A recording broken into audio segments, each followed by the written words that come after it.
আল্লাহ তাআলার যত নিয়ামত আছে, এই নিয়ামত যেই ঘরে আছে সেই ঘরের দুইটা দরজা। কয়টা দরজা?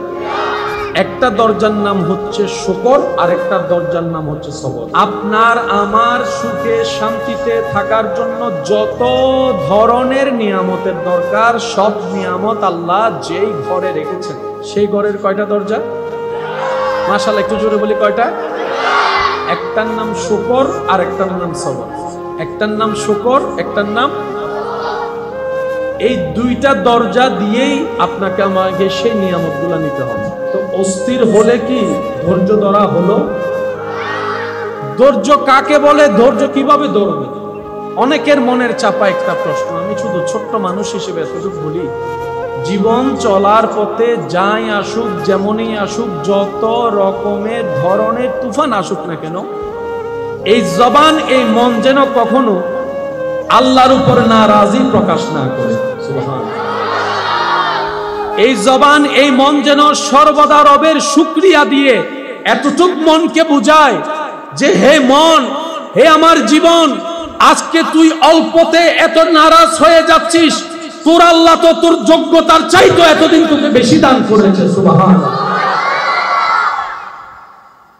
যা পেয়েছি তা আমাদের অর্জন নয়, রব্বুল আলামিনের দয়া এবং দান। জীবনে যাই আসুক, যেমন আসুক, আমরা সর্বদা আল্লাহর দরবারে শুকরিয়া আদায় করব, কোনো প্রকার আপত্তি, নিরাশা, মন খারাপ করা ছাড়া। বলি সবাই ইনশাআল্লাহ। আর একটু জোরে বলেন। এটার ভিতরেই সবর লুকায়িত, এটার ভিতরে ধৈর্য লুকায়িত।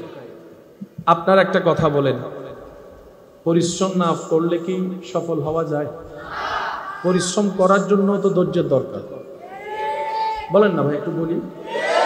12 ঘন্টা 8 ঘন্টা ডিউটি করার জন্য যে আপনি পরিশ্রমটা করবেন, এটা টিকে থাকার জন্য তো ধৈর্যের দরকার। আমি যদি প্রথম দিনে হাঁপিয়ে যাই, পরের দিন আর কাজ করা হবে? উন্নতি করা হবে? উন্নতি আসবে? এই কথাটা একটু মাথায় রাখতে হবে। ধৈর্য। কি বলি?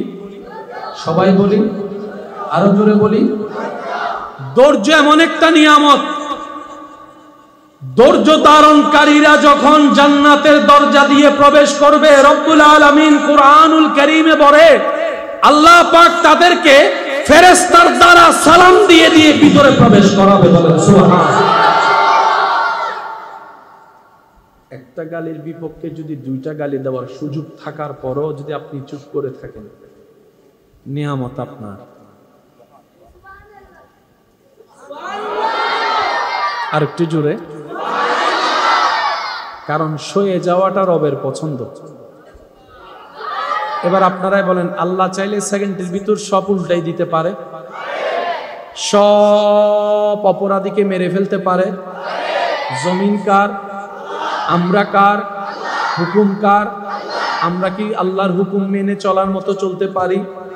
আল্লাহকে খুশি করে চলার মতো আমরা কি কেউ চলতে পারি? তারপরে কি আল্লাহ রিজিক বন্ধ করে দিয়েছেন? আল্লাহ সহ্য করে। আল্লাহ হালিম। प्यार से कहो यार सुभान अल्लाह।